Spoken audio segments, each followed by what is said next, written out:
if you want to change app icons on Google Pixel 10 Pro XL, what you can do is you can go to Settings, and over here we can go to Wallpaper and Style.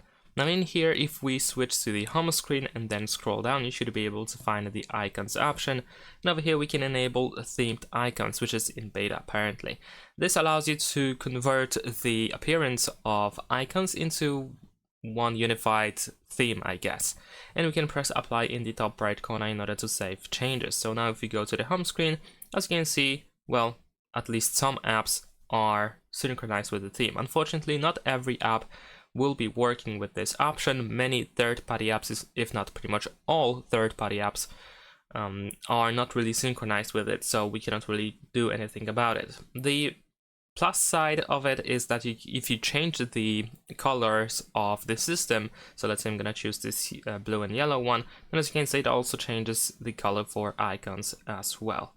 And that's pretty much it. Thanks for watching, leave a like and subscribe.